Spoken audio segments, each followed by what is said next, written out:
आओ पहले इस अंश पर नजर डालें। उस समय यीशु सबत के दिन खेतों में से होकर जा रहा था और उसके चेलों को भूख लगी तो वे बालें तोड़ तोड़ कर खाने लगे। मैंने यह अंश क्यों चुना है? इसका परमेश्वर के स्वभाव से क्या संबंध है? इस पाठ में पहली चीज जो हम जानते हैं वह है कि यह सबत का दिन था, लेकिन प्रभु यीशु बाहर गया और अपने चेलों को मकई के खेतों में ले गया।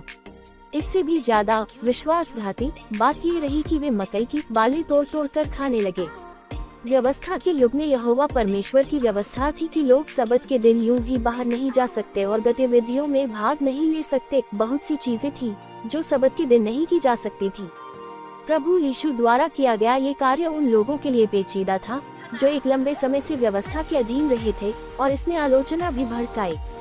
जहाँ तक उनके भ्रम और इस बात का संबंध है कि यीशु ने जो किया उसके बारे में उन्होंने किस प्रकार बात की, हम फिलहाल उसे एक ओर रखेंगे और पहले इस बात की चर्चा करेंगे कि प्रभु यीशु ने सभी दिनों में से सबत के दिन ही ऐसा करना क्यों चुना, और इस कार्य के द्वारा वह उन लोगों से क्या कहना चाहता था जो व्यवस्था के अधीन रह रहे थे।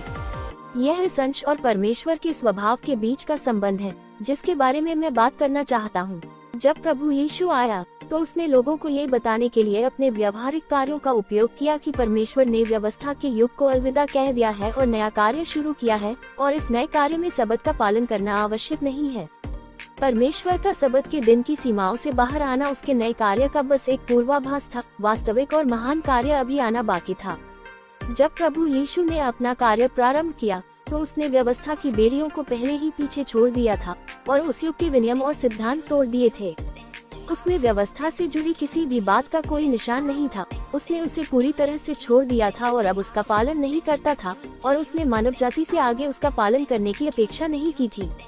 इसलिए तुम यहाँ देखते हो कि प्रभु यीशु सबत के दिन मकई के खेतों से होकर गुजरा और प्रभु ने आराम नहीं किया। वह बाहर काम कर रहा था और आराम नहीं कर रहा था। उसका ये कार्य लोगों की धारणाओं के लिए एक आघात था और इसने उन्हें सूचित किया कि वह अब व्यवस्था के अधीन नहीं रह रहा था, और उसने सबत की सीमाओं को छोड़ दिया था और एक नई कार्यशैली के साथ वह मानव जाति के सामने और उनके बीच एक नई छवि में प्रकट हुआ था। उसके इस कार्य ने लोगों को बताया कि वह अपने साथ एक नया कार्य लाया है जो व्यवस्था के अधीन रहने से उभरने और सबत से अलग होने से आरंभ हुआ था।